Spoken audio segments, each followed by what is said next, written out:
અલ્પવિરામ જિંદગીમાં category romance story. આ આસમાનની રંગ મારા સ્વભાવ મારી પરિસ્થિતિને વર્ણવતો હોય એમ લાગે। ઠહેરાવ શાંત મનને ઠંડક આપતો શાયદ મારા સ્વભાવ મારા જીવનના પડાવને પ્રદર્શિત કરતો હોય એમ લાગે છે અને એને પણ ગમતો। વિચારોના વમળમાં અટવાયેલી પૂર્વા આસમાની રંગની સાડી પહેરી દર્પણમાં પોતાનું પ્રતિબિંબ નિહાળતી પોતાની બેરંગ જિંદગીને રંગ સાથે સરખાવતી હતી। ઉંમરના એ પડાવ પર હતી જ્યાં આગળ વધવું કે નહીં એની વિચાર વિમર્શમાં ગૂંચવાયેલી હતી। અરીસામાંથી જ ઘડિયાળમાં જોયું, હજુ 2 જ વાગ્યા હતા। 4 વાગ્યાની મુલાકાત હતી। આજે દર્પણમાં પોતે નહીં પણ પોતાનો ભૂતકાળ દેખાતો હોય એવું લાગ્યું। નજર સામે જૂની યાદો તરવરી ગઈ। કોલેજનો પહેલો દિવસ મોડું થઈ ગયું। રેગિંગની બીક, પ્રોફેસર ક્લાસમાં એન્ટ્રી નહીં આપે એની બીક, એક માથે ટેન્શનનું પોટલું લઈ દોડતી પૂર્વા કોલેજના ગેટ પાસે ઊભી અને ગ્રાઉન્ડમાં ફરી એ દોડતી ક્લાસની દિશામાં આગળ વધતી હતી। ત્યાં જ વરસાદના લીધે ગ્રાઉન્ડમાં ચીકાશ હતી અને કીચડમાં હજુ કંઈ વિચારે એ પહેલાં ધડામ કરતી જમીન પર ફસડાઈ પડી। હાથ પગ, ચહેરો, કપડાં બધું જ કીચડ કીચડ। ચહેરો ઓળખાતો નહોતો। આજુબાજુ બધા ભેગા થઈ ગયા। સિનિયર બધા હસવા લાગ્યા। હજુ રેગિંગ કર્યું નહીં અને ફર્સ્ટ યર સામેથી મજાક બનાવે છે। પૂર્વાને કાપો તો લોહીના નીકળે એવી હાલત થઈ ગઈ। ઊભી થવાની કોશિશ કરતી હતી ત્યાં જ એક હાથ લંબાવાયો અને મદદથી ઊભી થઈ। બીજા લોકોને દૂર કરી એ મદદનીશ હાથે રૂમાલ આપ્યો અને કહ્યું, લેડીઝ વોશરૂમ સામે છે, ત્યાં ફ્રેશ થઈ આવ। પૂર્વા રડમસ અવાજે થેન્ક્સ કહી નીકળી ગઈ। એ મદદનીશ બીજું કોઈ નહીં પૂરબ હતો। કોલેજમાં સિનિયર હતો, એક સ્વચ્છ વ્યક્તિત્વ ધરાવતો યુવાન, પણ આજે જાણે હીરો બની ગયો હોય એવું ફીલ કરતો હતો। પૂર્વા ફ્રેશ થઈ બહાર આવી। સામે પૂરબ હતો। પાસે આવી એકદમ મૂંઝાયેલી હતી। શરમ પણ અનુભવતી હતી, કારણ પહેલા જ દિવસે ઇમ્પ્રેશનમાં ધબડકો વળ્યો હતો। પૂરબ પાસે જઈ થેન્ક્સ અને સોરી। થેન્ક્સનું તો સમજ્યો, પણ આ સોરી કેમ? પૂરબે અચરજથી પૂછ્યું। તમારો રૂમાલ પણ? It's okay, by the way તમને પણ ઉતાવળ આટલી બધી શેની હતી?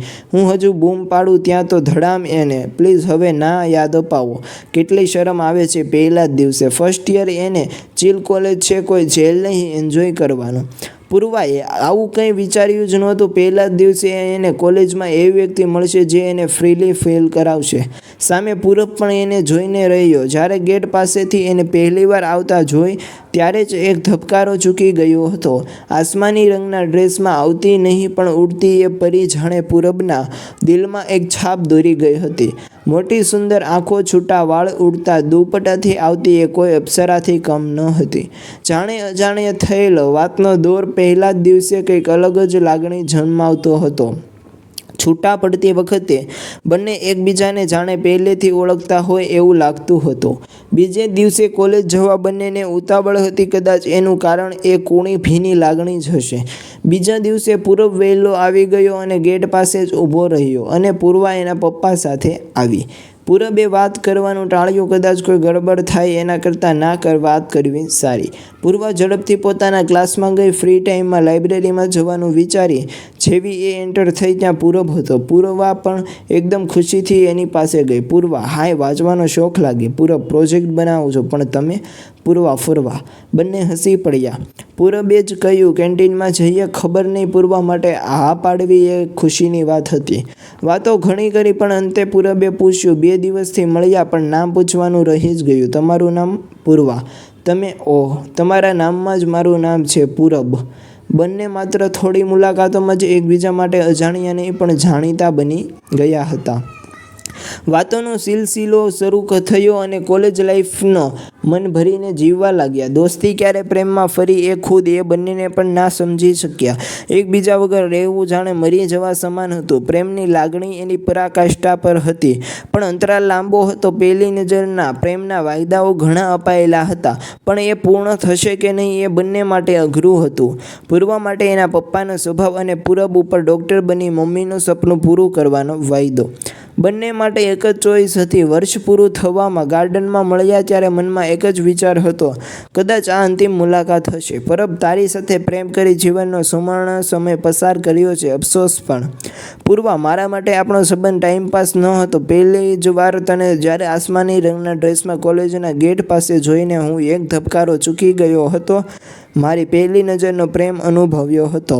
તારી સાથેની દરેક મુલાકાત હું એક એવી યાદોની બુકમાં બંધ કરીશ જેની ઊંડી છાપ મારા દિલમાં છે. પણ તું અફસોસ કેમ કરે પૂરબ? આ પ્રેમના લીધે જ પપ્પાએ મારું ડૉક્ટર બનવાનું સપનું અધૂરું રાખી દીધું. પપ્પાને આપણા વિશે ખબર પડી. મારી કોલેજ અને તને મળવાનું બધું બંધ કરી દીધું. હું ના તો તને મળી શકીશ કે ના ડૉક્ટર બની શકીશ. બસ આ જ અફસોસ. આના માટે હું પોતાને જવાબદાર સમજું કે ના પૂરબ, શાયદ મારા નસીબમાં જ તું કે ડૉક્ટર બનવાનું નહીં હોય. Bye, good luck for new journey. એક ભારે હૃદયે બંનેએ વિદાય લીધી. અફસોસ એક જ હતો કે બધું મેળવીને કંઈ નહીં મળવાનું.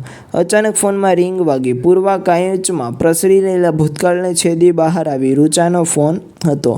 તૈયાર થઈ ગઈ? હું લેવા આવું છું. ક્લાસીસ પૂરા થઈ ગયા. નીચે આવ ગેટ પાસે. હા આવું. પૂર્વા જલ્દી પોતાનો મોબાઈલ પર્સ લઈ નીકળવા લાગી. છેલ્લે ફરી દર્પણમાં પોતાની આસમાની રંગની સાડી પહેરેલી જોઈ એક ઉત્કંઠા હૃદયે સીડી ઉતરવા લાગી. મોમ, વાવ, કેટલી મસ્ત લાગે છે. ડૉક્ટર પાસે જવું, કોઈ કીટી પાર્ટીમાં નહીં હો. રૂચા, બસ આજે એમ જ તારા રિપોર્ટ આવી જાય એટલે એક ટેન્શન હળવું થાય. મોમ, ડોન્ટ વરી, ડૉક્ટર બહુ સારા છે. એનું કન્સલ્ટન્ટિંગ પણ સારું છે. ટ્રીટમેન્ટ પણ ત્યાં જ કરાવવી મારે. સ્કૂટી પર વાતો કરતી મા દીકરીએ ક્યારે હોસ્પિટલ પહોંચી ગઈ ખ્યાલ જ ના રહ્યો.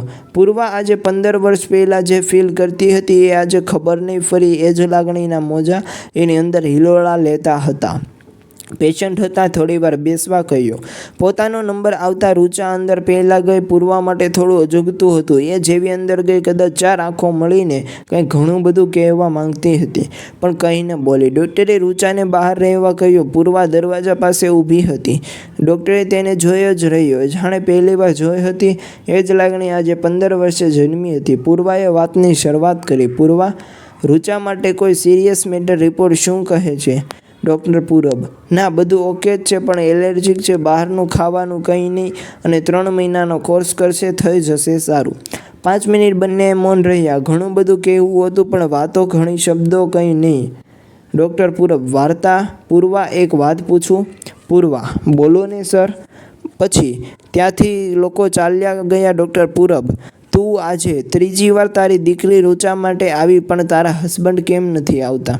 પૂર્વા, એ નથી, એક એક્સિડન્ટમાં એનું અવસાન થયું. રૂચા ત્યારે 3 વર્ષની હતી. ડૉક્ટર પૂરબ, સોરી, તું તો એકલી એને સંભાળે છે? પૂર્વા, અને તમારી વાઈફ? ડૉક્ટર પૂરબ હસીને, હજુ મેરેજ નહીં કર્યા, સમય જ ના મળ્યો. અને તું પણ? પૂર્વા, પહેલીવાર અપોઇન્ટમેન્ટ લીધા પછી લાગ્યું જ કે તમે હજુ? ડૉક્ટર પૂરબ, આજનો આ આસમાની રંગને હું શું સમજું? પૂર્વા, 15 વર્ષ પહેલાં મારામાં હિંમત ન હતી કે બળવો કરી શકું પણ અત્યારે ફરી મારા 2 સપનામાંથી એક સપનું પૂરું કરી શકું.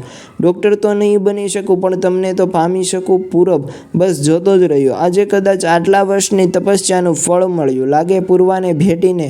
પૂરબ એટલું જ બોલ્યો. તું ગઈને ત્યારે લાગ્યું સંબંધમાં પૂર્ણ વિરામ આવી ગયું પણ ના, એ અલ્પ વિરામ હતો.